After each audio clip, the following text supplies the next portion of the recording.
Another day, another nightmare. Hey, we got 4 very scary true fishing horror stories by Mr. Nightmare. Okay. He said 3 stories weren't enough this time. We're gonna throw a little extra story up in there. We got 4 instead of 3. All right, and this video got a little bit of length on it. So the only pausing we're gonna be doing is in the middle of the stories. All right, because we don't want this video to be 45 goddamn minutes long. But make sure y'all cut off all y'all lights, or at least turn them down real low like. And without further ado, let's get it. All right, let's go. Story 1 by George. There's a nice hidden lake a short walk away from my house in Parsonfield, Maine. I've been going fishing there for as long as I've lived here. It's hidden away from any roads or houses. Oh, okay. It has perfect privacy, and I would always be the only one out on the lake fishing. Yes, sir. I would leave my kayak in the same spot by the lake whenever I wasn't using it. Oh. It was easier than lugging the thing back and forth from my house to the lake anytime I wanted to use it. That makes sense. I would leave it leaning up against this huge tree every time. The kayak is heavy enough to not fall over from a windstorm or anything. I also leave it covered to prevent critters from taking refuge inside. Of course. It was a warm summer's evening. Somebody gonna be in his kayak. I was out on the lake already for about an hour, and I'd caught a few trout already, which I'd thrown into the cooler. Okay. It was dusk at this point. The little bit of light left in the sky was disappearing behind the trees. Yeah. I was gonna bring it in soon, and just then, I heard sounds from the edge of the lake.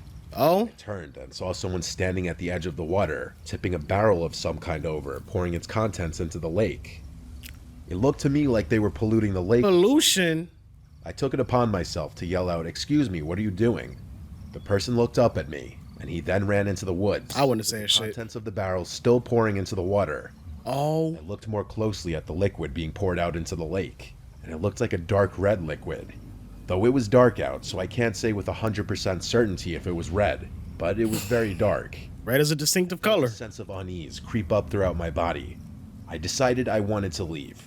I'm a big nature guy though, and seeing people littering or polluting the environment makes me sick.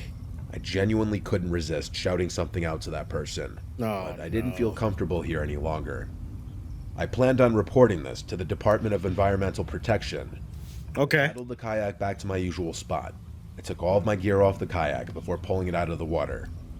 As I was putting the cover over the kayak, I heard one single snap of something not far away. Like the crunch of something under a person's shoe. He trying to sneak up on you. I was about to say who's there, but I decided against it. I finished covering the kayak quicker than I ever had before. I didn't even bother standing it up to lean on the tree this time. I left it on the ground. Oh shit, okay. I picked up my gear and cooler and started quickly walking out of the woods and onto the road, which led to my house. It was only a couple minutes of a walk and I was back home. Okay, made it home, okay. Looking over my shoulder the entire time though, thinking someone was behind me. I put my gear in the shed real quick, then went inside. I never locked the door so quickly. I was genuinely spooked. Right? I feel you. The trout and put them in the fridge, planning on cooking them tomorrow. The fridge? Oh, okay. Tonight, I just heated up some leftovers. As the food was in the microwave, I got salmon in the fridge right now. I'm about to cook. The fear and dread that I was feeling the entire walk ain't no knock at the door. And my suspicion that I was being followed home was basically confirmed. Yeah, because it sounds like he did. I said no pauses. God damn it. It sounds like he lives far away from things to where people don't just come knock on his door. If someone's going to come over, it'll probably be a friend calling. Okay, no pauses. Would be knocking on my door this late. God damn it. My lights were on. My car was in the driveway. Whoever it was knew I was in here. I said no pauses. All the shades closed though, so nobody could look inside. Okay. Oh, they knocking louder. Fuck no. Again. The microwave beeped as the timer hit 0.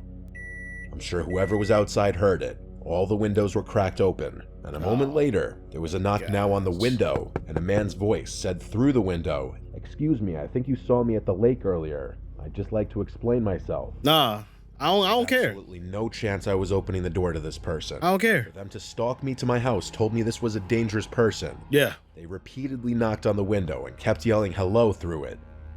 I decided to acknowledge him now that he was getting more aggressive. Do you not have a gun? I yelled, "Yo, leave or I'll call the police." I intended to either way, but it was still a threat to get him to leave. That shit never works. The man responded calmly now, saying, "Sir, if you could just open the front door, I'll explain everything to you." I repeated my threat, and I didn't hear his voice again. They don't care, At this point, I shut and locked every window in the house and turned on the AC. I also made a report to the non-emergency police number. detailing both the barrel being dumped into the lake and the man coming to my house. I also made an online report with the Department of Environmental Protection. Snitched. Making these 2 reports honestly made me feel a little better about going to sleep that night. But thank God I'm a light sleeper. Right? In the middle of the night, like 2 a.m., I heard a crash from downstairs. Damn. I sprang out of my bed and grabbed my Glock from the closet. So you do got I one. heard someone's attempt at quiet footsteps coming up the creaky wooden steps. All right, yeah. I had my Glock loaded in hand. Stood behind my dresser right Hold by on, my this ain't a scary story no more. aiming at the door. I heard very slow creeping towards my door. My bedroom door is closest to the stairs, so it was naturally the first door that they would approach. Right. And sure enough, I heard the doorknob slowly press down, and then the door pushed open. I saw nothing but the man's silhouette enter the room. I flicked on the lamp next to me so he could see my gun, and I screamed, "Get on the ground now." He raised his hands in the air and seemed for a second to be motioning for me to calm down.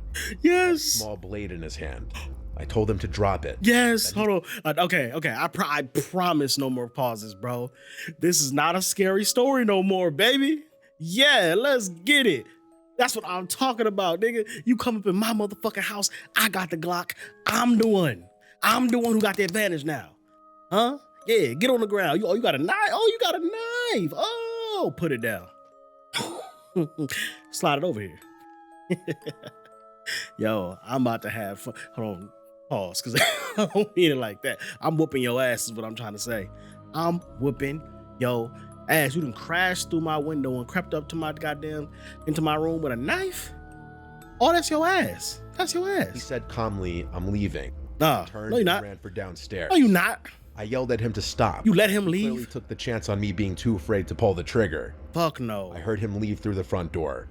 I ran downstairs to lock the front door right away. I'll shoot you in the back of your leg. You're in my The living house. room window was shattered. That's still Glass was self-defense. all over the floor. I kept my sight on that broken window until the police officers showed up. I had to explain that I already made a non-emergency report of what happened earlier. In fear of waiting too long by morning for the barrel to be gone, in the darkness, I went with 2 of the officers who showed up to my house to where I saw that man dumping the barrel into the lake. But after 20 minutes of walking around looking for it, It's gone. it was gone. Fuck. The man must have made sure not to leave it behind. I gave my best description of the man to the police for their report. The man was a short, bearded white man with a receding hairline and glasses, wearing a black flannel shirt and black pants. After the police left, I stayed in the living room all night with my gun next to me, watching TV. Yes, sir. No way in hell was I going to sleep with a broken window and some nut job out there. Wish your motherfucking ass would come back. My brothers came over to help me fix the window. My brother Dale stayed at the house while my other brother and I went to Home Depot to get the window and parts. Okay. Dale stayed at the house with me for a few nights till things cooled down. Bet. My not-so-wild theory is that jump the your barrel ass if you contained come. human remains, possibly dissolved in some kind of acid. That's what I'm thinking. Why else would that man follow me home and then break into my house to potentially murder me? Right? You said he had a Trust me, blade. if something feels wrong. I knew if I opened my door to that man, something terrible might have happened to me. Yeah. Oh my goodness, bro. All right. Let's evaluate, man. First of all, the situation. Yeah, he played everything right, dog. He played everything right. Dude busted up in the window. First of all, what are you doing? Like, it don't make no sense that you would crash through someone's window, but then get in and start tiptoeing and creeping around. I'm not trying to give advice on how to rob a place. I'm just saying, if I were trying to bust up in somebody's house to get somebody and I have to crash through the goddamn window, I'm sprinting up to like whatever. I'm trying to find you, nigga. I'm trying to find you as soon as possible. I'm not gonna give you time to grab something. I need to grab you while you ain't know what's going on. But he was trying to creep around. Dude grabbed his Glock. That's what the fuck I'm talking about. Like I said, this ain't a scary story no more, baby. I got the advantage. And if you got one, then hey, shit, we just both gonna be shot up in this motherfucker because, yeah, you gotta be fucked up. God damn it. Man, they came up in the window. He had a blade. He let him get away. I would have shot his motherfucking ass. I understand that the self-defense laws dictate that if a person is trying to flee, even if they attacked you first, if they're trying to flee, you can't like shoot them in the back. Or if you do that, you probably will get charged. That shit don't apply when they in your house though, baby. They broke into your house. They broke into your motherfucking house with a knife. Of course they was trying to come in and do something to you. Just because they seen that you got the advantage with a weapon and they try to take off running, nah, you're still shot, buddy. You're still shot. Fuck all that. So he got lucky that he let dude get away. Like He ain't want to shoot nobody. I feel you, but nah, you're shot, bro. Fuck that. But hey, that's what I'm talking about. All right, story 2, Gian Grande. Let's get it. Hey, I like that first try. I like that one. Keep the blicky. Ever since I was a little kid, all the older men in my family would take me fishing every opportunity they got. It was like some family ritual. Okay. I, being the youngest, meant that I was next in line to become an expert, like all of them claimed to be. The ones who took it the most seriously were my dad and his brother Matthew. Yeah. Our houses were decked out, like the ones you've probably seen on fishing shows. Oh, okay. They're They're taking it for real. If you took a step into my house, you'd instantly be able to tell my parents spend more time on the water than on the land. Yeah. This is actually his story, not mine. My dad's a pretty hard guy to scare. That's a nice view. Let me tell you, whenever he tells this story, it's like he's a different person. He doesn't like talking about it, but every so often, at a family gathering or a special occasion, one of my relatives will ask him to tell it, and he will. Okay. My dad's name is John. He was fishing with my uncle Matthew and their close friends Rich, Jeff, and Monty. They had set out early, before the sun had even broken the horizon, heading to a remote spot they had all agreed was prime fishing territory. This place was a couple of hours boat ride from the nearest marina, tucked away in a secluded cove-type area that few bothered to explore. Okay. It was known among them for its abundant bass and the occasional pike. Ooh. They started like any other fishing trip. Good eating. The boat cutting smoothly through the mist rising off the water, everyone sharing stories and jokes over the hum of the engine. They anchored the boat in a familiar cove, surrounded by dense forest. Yeah. Monty was the first to crack open a beer, even though it was so early in the morning. Fishing trips are probably so therapeutic. Dad tells me all the time that Monty is his wild friend, the one who tends to drink a little more than he should. They fished we want to for get drunk on hours, the water. the I only wouldn't do sound that. being the occasional splash of a lure hitting the water, and their own laughter. Oh, and the occasional crunch of empty beer cans that they were drinking like water. As the day wore on, they had their fair share of catches, each one sparking a small celebration. Okay, okay. As dusk approached, the light began to wane. A dense fog rolled in from the water. My dad describes it as the boat literally being swallowed by fog. Damn. Rich, who was the most experienced fisherman of the group, kept saying that he had never seen fog so thick. That's how unnatural it was. Jeff, the jester of the group, was almost as drunk as Monty, both of whom were seemingly unfazed by the fog that had ensnared them. Okay. It was starting to get dark. They had originally thought that they could just wait out the fog, but it didn't seem to be going Damn, they can't even leave yet? My dad and Rich agreed that Matthew should just try to drive the boat out of the cove and into the open ocean, where the fog probably wouldn't be as dense. Matthew agreed, but even though he was typically the most cautious, he only narrowly avoided colliding with the shore. He refused to risk further damage to his prized boat. They reluctantly came to terms with the fact that they'd probably have to spend the night on the boat. Wow. Dad made the point that they'd need to tell their families about the situation, and of course, they had drifted into an area of the cove that had no signal. Shit. My dad needed to handle some business at work, so neglecting the problem was not an option. He offered to go ashore in search of a signal, and Rich and Jeff said they'd join him. Matthew would stay back to guard the boat and an increasingly inebriated Monty. My dad, Jeff, and Rich made their way over to the shore and jumped out of the boat, only getting slightly wet. It's about to get They bad. made a point of snagging the emergency flares in the boat, just in case they got lost and needed to signal Matthew to come find them. Good Three of job. them made their way into the pitch black woods, lit only by the shine of their phone flashlights. My dad and his friends don't have had all done regular their fair share of flashlights? camping, so it wasn't like a forest scared them too much. They began trekking uphill, hoping that higher ground would give them a better chance of finding a signal. My dad always made a point of emphasizing how dark, yet eerily foggy the forest was. You could practically feel yourself slicing through the fog. It was as they were that adjusting to thick? the dense atmosphere, a series of strange clicking noises began to permeate the silence. Clicking Emerging noises. from directly in front of them before encircling them completely. Oh, hell no. These sounds were unlike any forest sounds they were familiar with. It was rhythmic yet erratic, as if someone was tapping out a code meant only for the woods themselves.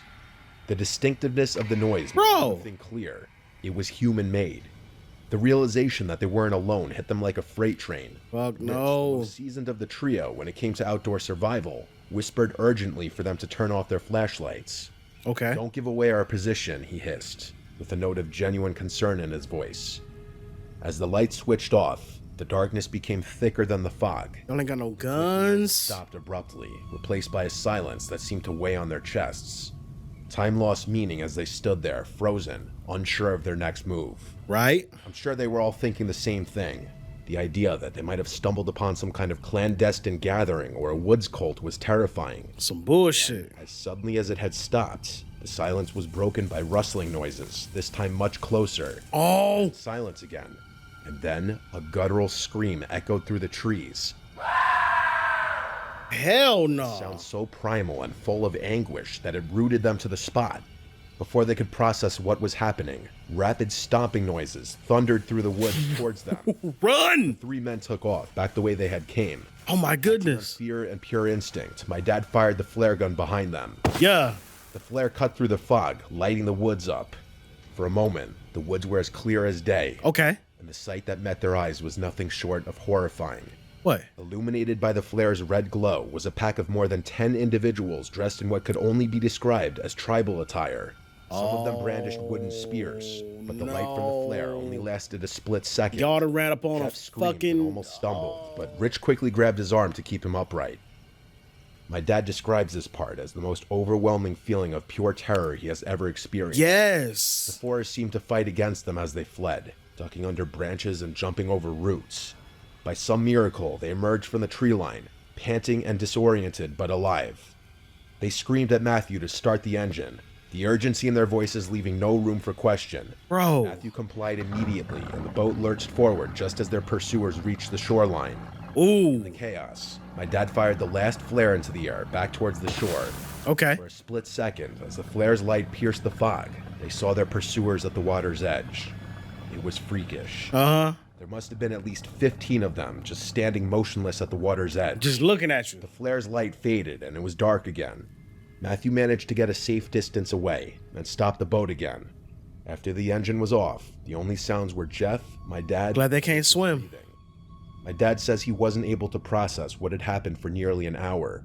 He was functioning off pure adrenaline and survival instincts. Bro. They ended up taking turns keeping watch while the others slept, and left first thing in the morning as soon as the fog dissipated.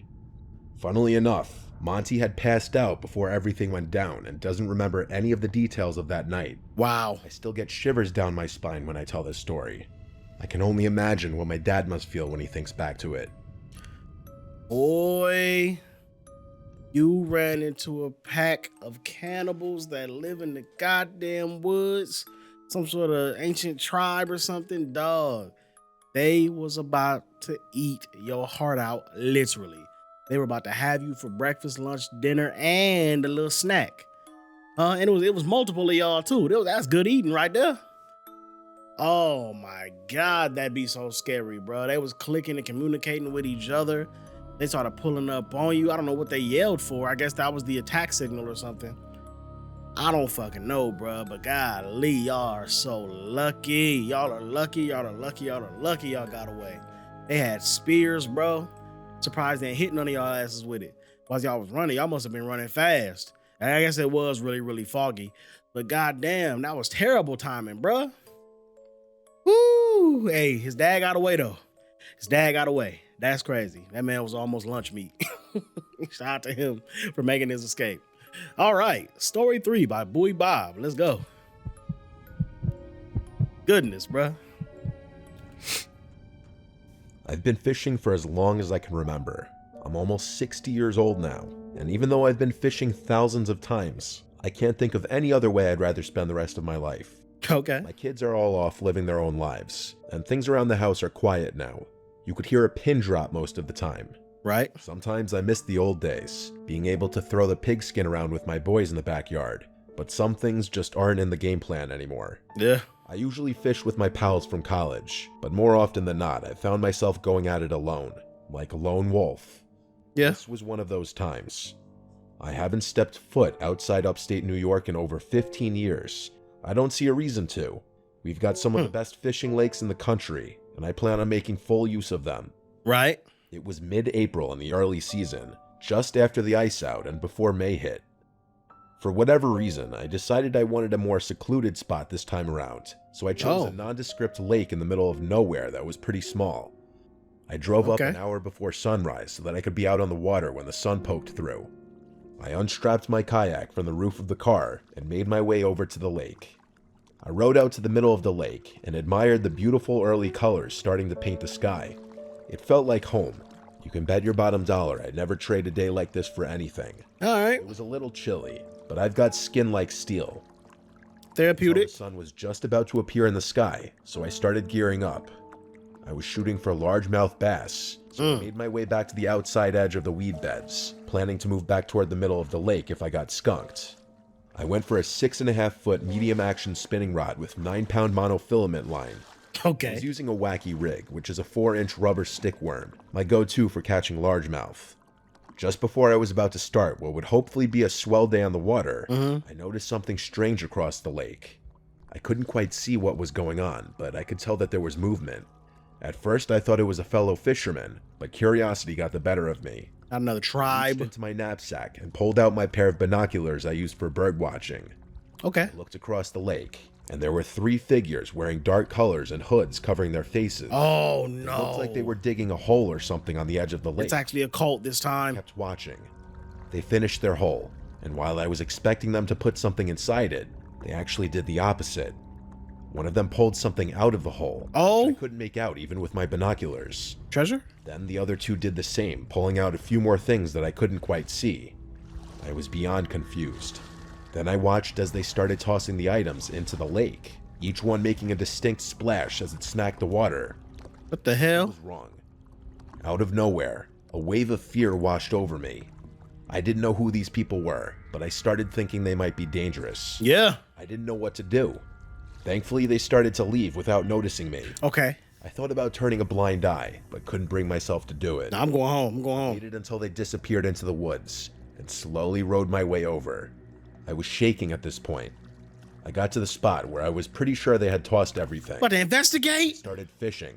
Only this time, I wasn't fishing for fish. I was going for something else entirely. This man was I investigating. fished around for about an hour with no luck. I had to try something different. I racked my brain, trying to figure out what I could do. And just then, I remembered my depth checker. I had it tucked away in my Volvo. I was determined at this point. Okay. Went back to shore, returned to my car, retrieved the depth checker, and rode back to the spot. Bro, this was your chance to sweating leave. I poked around for a bit, feeling nothing but squishy lake bottom. And then, I felt something hard, something metal. I made a Okay. mental note of the spot and grabbed my rod. I took the rig off and replaced it with the largest hook I had. I let the spool out slowly, my pointer finger feeling the gentle movement of the line. 50 years of fishing experience was going into this one catch. Okay. I felt the slight resistance in the line. It had hit something.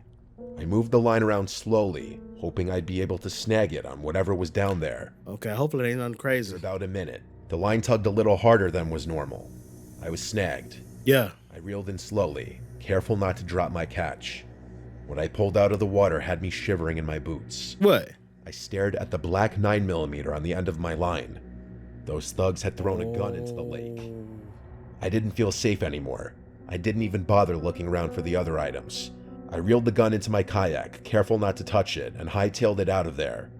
As soon as I got to dry land, I called the police. They had it buried before Launched that. a full investigation and recovered several more unsettling things from the lake.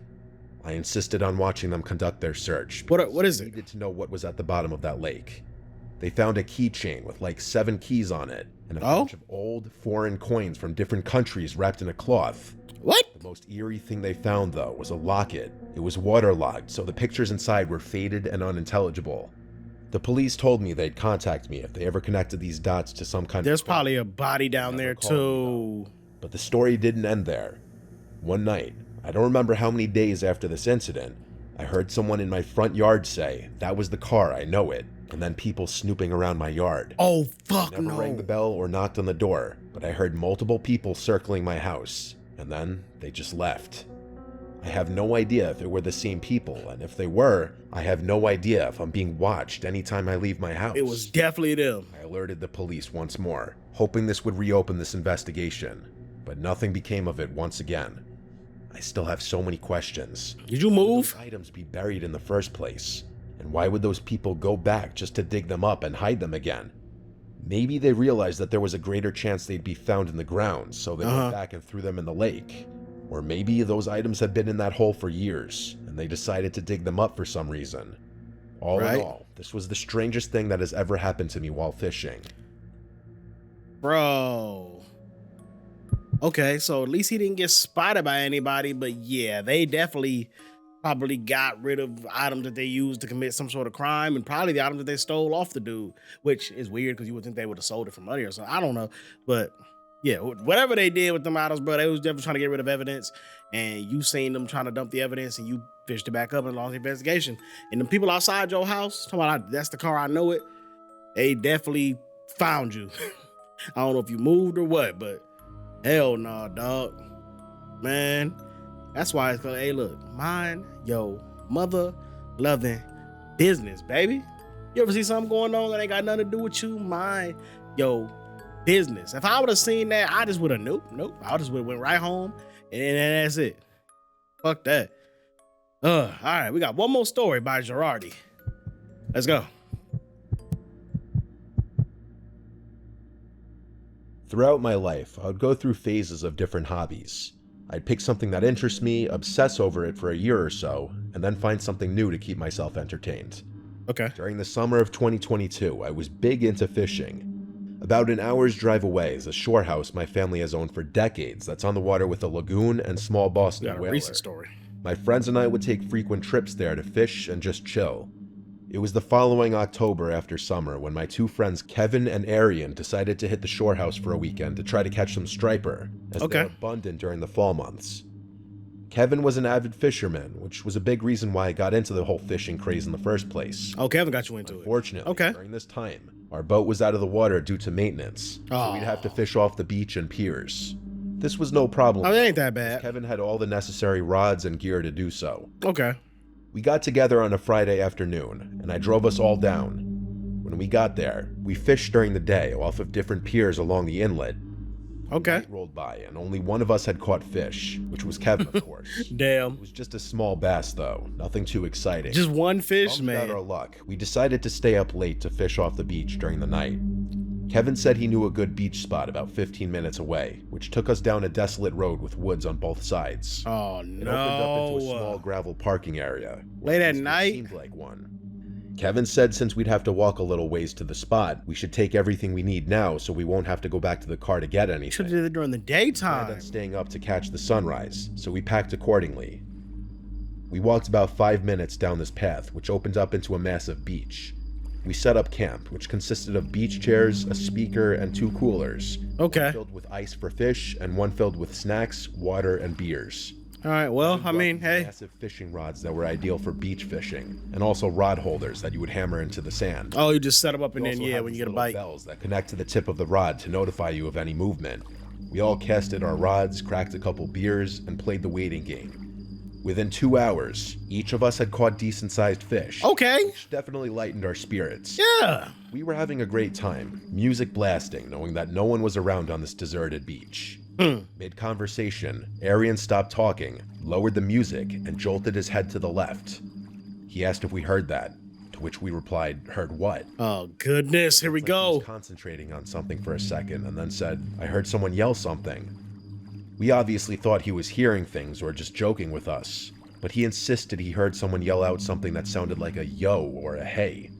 Either way, it seemed unlikely, given that we were on some hidden beach at like 1 a.m., so he quickly forgot about it. Man. Conversation resumed. It definitely made us more aware, though. A couple minutes later, right after I cast in a fresh hook, I noticed something out of the corner of my eye. Oh, There was something on the beach in the distance, but I couldn't see what exactly. someone? The others noticed it too. As it got closer, we realized what it was. A person walking towards us. Walk towards y'all. Grew silent and turned off the music. He came up to us. It was a middle-aged white man, maybe 40 or 50. He Yo. was wearing a dark blue jacket with a hat and hood up. The way he walked up to us was really sketchy, and he had this intimidating look on his face. The fuck? He said, "What's up?" kind of awkwardly. Ain't it for He y'all? just eyed us down for like 10 seconds and then said in a low voice, "What are you boys up to?" It was pretty apparent what we were up to. Kevin said we're fishing, and he let out some grunt of acknowledgement and nodded his head. He didn't say a word after that and just stood there looking at us. Bro, And whoop. the rods, and then the water. I don't want to get We right shot to each violence, other but looks, damn, thinking bro. He was going to try and rob us. There's no way he could have taken on the 3 of us, though. Oh, 3 of y'all, okay. The bell on Still. one of our rods broke the silence, notifying us that we had potentially hooked a fish. I said we got one, kind of directed at everyone, but mostly that weird guy in hopes that I would get some response out of him like a normal person. Right, like go away. I walked over to the rods and reeled in a small striper. When I went back to unhook the fish, that man had turned around and left. Okay. We watched as his dark silhouette faded away into the night. We made sure that we had all of our belongings, then sat and just talked about how odd that encounter was. Exactly, what the fuck? He left without harming us, though, so we concluded that he was just some weird man who is now thankfully out of our business. Ain't over with. We kept the music off just to be cautious. Hell yeah. More beers as our conversation transitioned to different topics. I need to listen. At one point, while staring into the horizon, I thought I heard something in the distance. Police cars? What? It took me a second to realize what it was, but when I did, my heart dropped. It was a car alarm. I knew it was mine. It was the only car in that lot, and no houses were out there for probably miles. Oh We shit. started panicking and decided to run back to the car, leaving all of our stuff behind. It took us a couple minutes to get there, and when we did, I was completely distraught. My tires had been slashed, and my driver's side window had been shattered. I got on my phone with the police immediately and told them my location and situation. The operator asked if I knew who may have done it, and we said some sketchy guy came up to us as we were fishing. She asked if I knew where he went. Damn. No. Just as I said this, we heard rustling in the woods around us. Oh my My heart goodness. rose into my throat. I felt trapped. We frantically ran like 200 yards down the road and hid in the trees. Okay. I told the operator this, and she said to stay hidden and keep quiet. Within 10 minutes, we saw 2 cop cars speed past with their lights on. Okay. We ran back to the car and saw 3 officers searching the area. Yeah. Multiple things had been stolen, including my wallet, some cash that was in the glove box, and the remainder of Kevin's fishing gear. Damn. They found a large knife lying on the ground nearby, which they took for fingerprints and evidence. Oh. I told them the whole story with my adrenaline still pumping. They said we were smart to run away and hide, as it's very likely this man meant us harm. Yeah. Those words made me appreciate my life so much more. The officers made us feel safe, and were nice enough to help us pack up the equipment and carry it back. They took down our information and gave us a ride back to the house. We stayed up all night reflecting on what had just happened. That morning, Arian got us a ride up north, and I picked up my car from the shop a few days later. To this day, this is by far the most frightening experience I've ever had. That man was What was finna go supposed crazy. to be a normal fishing trip became a terrifying ordeal that cost me hundreds of dollars worth of damages. Yeah, I gotta fix my damn tires I got a now. call back from the police, meaning that guy is probably still out there. Needless to say, man. I gave up fishing as a hobby and haven't touched it since. Damn. I mean, I probably wouldn't have did all that. I would have just never went to that spot anymore. Yeah, bro. Like I was saying, I don't want to just immediately resort to violence, but goddamn, bro. It seemed like it would have been the thing to do in this situation, bro. Like, shit, that dude was up to no good. He slashed your tires, stole some shit. Looked like he took some shit back from the beach. And it was a big-ass knife, so he left it there just to let y'all know, like, yeah, it could have been that. Man, that shit ain't cool, bro. What is wrong with people, bro? Damn. I'm glad they got away, though, but that shit ain't cool, man. First he came up just saying, what are you guys doing? And then just stood there. You talk to him, and just stare at you. What the fuck are you looking at, bro? I don't know, bro. We would have to jump, dude. That's all I'm saying. We'd have to jump, dude. But it might have got worse if they did that, so maybe it's good they didn't do it. I don't know. But yo, these were definitely some good stories, man. Some crazy fishing stories by Mr. Nightmare, man. Hope y'all enjoyed the stories and enjoyed my reaction to the stories. You know what I'm saying? Make sure y'all stay tuned for other content I got coming in the future. Well, I love this video. Like, share, and subscribe. And until next time, we up out of this thing. It's your boy Dairu. We signing out. Peace.